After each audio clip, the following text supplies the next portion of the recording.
विष्णु तेजसे जगत। हिंदू धर्म में मृत्यु के बाद श्राद्ध करना बेहद जरूरी माना गया है। मान्यता अनुसार अगर किसी मृत व्यक्ति का विधि पूर्वक श्राद्ध और तर्पण ना किया जाए तो उसे इस लोक से मुक्ति नहीं मिलती और वो भूत के रूप में इस संसार में ही रह जाता है।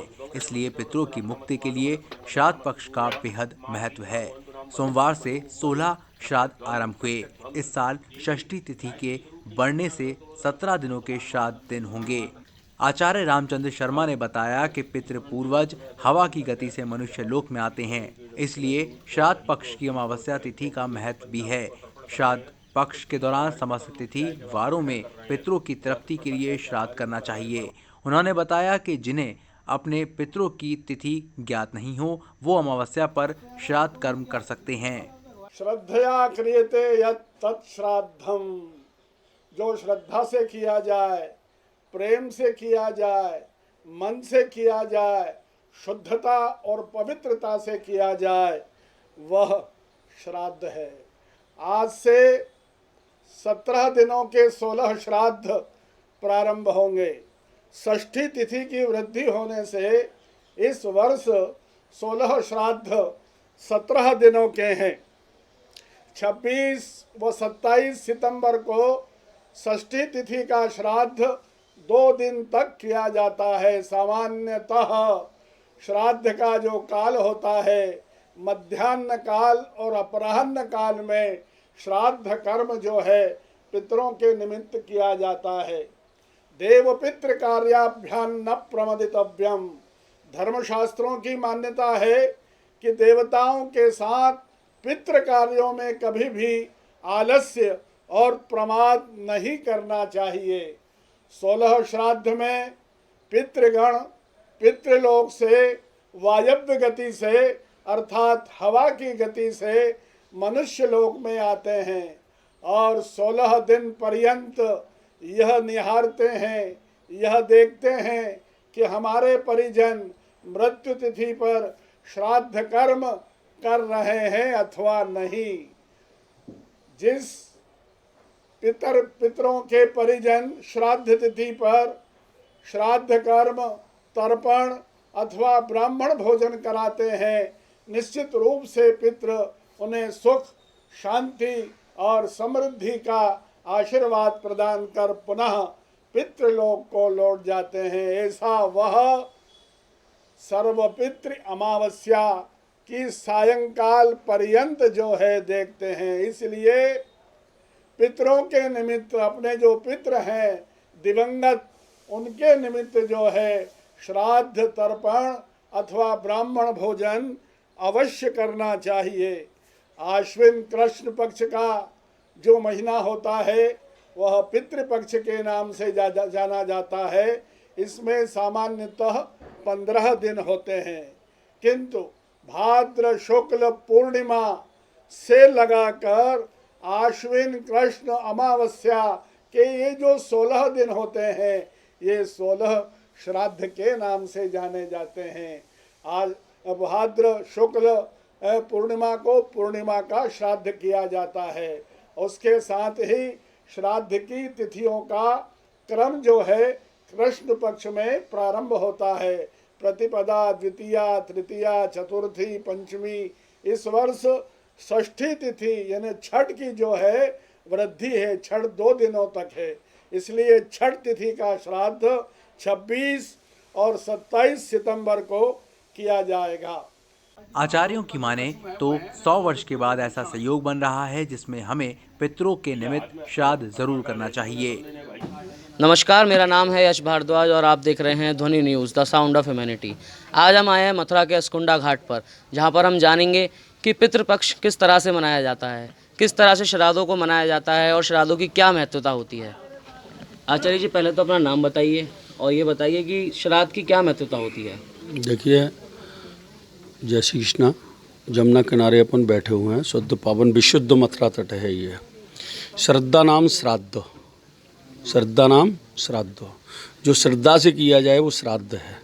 देवताओं के लिए हम व्रत रहते हैं साल पर्यंत, पूजा करते हैं। जन्माष्टमी, राधा अष्टमी, दीपावली, भैया दूज, ये सब त्यौहार अपने हैं। इसमें हम क्या करते हैं, अपनी श्रद्धा से नमन करते हैं देवताओं के प्रति। अब जो हमारे फोर फादर्स हैं, जो हमारे पूर्वज हैं, जिनका डीएनए हमारे ब्लड में है, जो हमारी वंशवेल परंपरा चली आ रही है, उनके लिए हम अपना जो है वो श्रद्धा देते हैं इन पितृपक्ष में। किसके द्वारा? जल के द्वारा और अन्न के द्वारा, क्योंकि ये पितृपक्षों का दिन है। जो टाइम के हिसाब से हम चलेंगे, टाइम की सबसे छोटी यूनिट जो है वो लव है, निमेष, लव से भी छोटा निमेष है, और जो बड़ा है वो महायोग है, महाकल्प है। तो इसके बीच में जो टाइम पड़ता है साल भर में 15 दिन का पितृपक्ष, ये पितृश्वरों के दिन में काउंट होता है।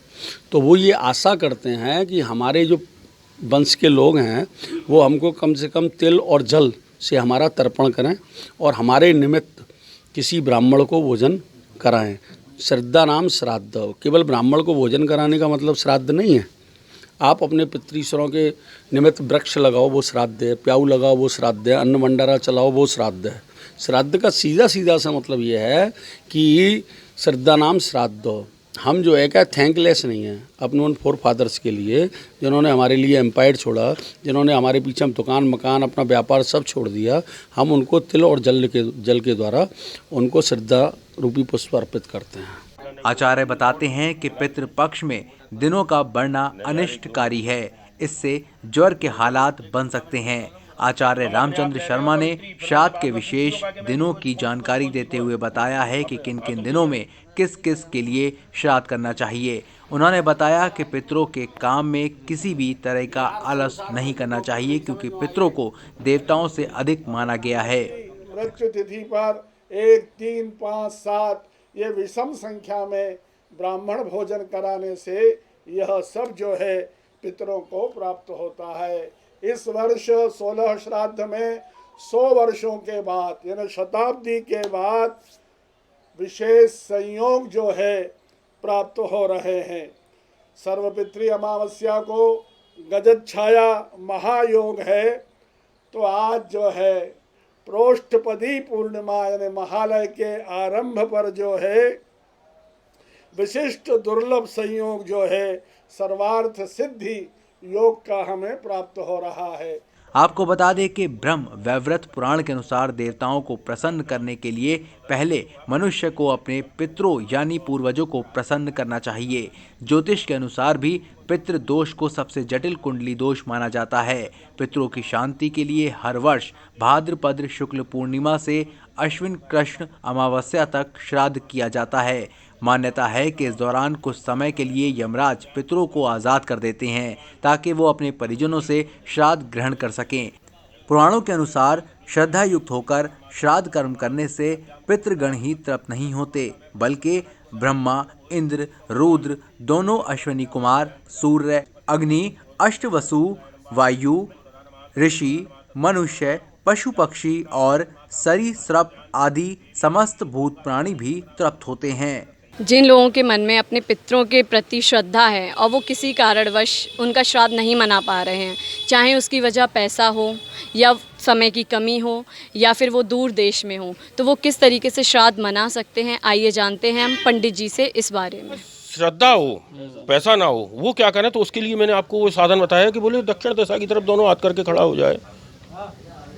अगर थोड़ा बहुत है तो बोले कुछ भी नहीं, अगर और समय का अभाव है, नहीं कर पा रहा है, कहीं जैसे दूर देश में है अधिक में और नहीं कर पा रहा है, तो कम से कम नदी सरोवर आदि हो तो वहाँ जाके जलदान तो अपने पितरों के नाम से ये तो कर सकते हैं। ये भी एक सूक्ष्म साधन है और श्राद्ध पक्ष का अभिन्न अंग भी है, जिसमें कि पिंडदान और श्राद्ध पक्ष में पिंडदान, भोजन और तर्पण, जल मेन इसमें जल है। जल के साथ में पितरों का भोजन क्या है? तिल। पितरों का भोजन है तिल, जो कि भगवान के पसीने से उत्पन्न हुआ है, जो कि भगवान के पसीने से उत्पन्न हुए तिल। तो पितरों का भोजन है तिल। आस्था व्यक्त करने का, श्रद्धा व्यक्त करने का ही पर्व का नाम श्राद्ध है। ये आपका मोबाइल है ना, इससे संसार में कहीं बात कर लीजिए, आप कर सकते हैं कि नहीं। अब इस जल को हमारे पितृश्वर जिस भी जौनी में होंगे, कोई समझे, जिस भी जौनी में होगा अपने आप पहुंच जाएगा उनमें। विष्णु तेजसे जगत सवित्रे शुचये सवित्रे कर्मदायिने ओम श्री सूर्यनारायणाय नमः इदम अर्घम दत्तम नमः। नारायण की अर्घ प्रदान करो और दसों दिखा और उनके स्वामी के लिए नमस्कार करते हुए अपने स्थान पर घूम जाओ। ओम प्राच्य नमः इंद्राय नमः आग्नेय नमः दक्षिणाय नमः यमाय नमः नैऋत्य नमः नृत्य नमः प्रतीच्य नमः वरुणाय नमः वायव्य नमः ओम उदीच्य नमः कुबेराय नमः ईशानाय नमः ऊर्ध्वाय नमः ब्रह्मणे नमः अग्राय नमः अनंताय नमः। बैठो। तो जैसा कि आपने देखा, महाराज जी ने हमें बताया कि हमें अपने पूर्वजों की पूजा करनी चाहिए, उनके नाम पर वृक्ष लगाना चाहिए, दान पुण्य करना चाहिए और उनकी मुक्ति के लिए पूजा भी करवाना चाहिए। आप देख रहे हैं ध्वनि news the sound of humanity.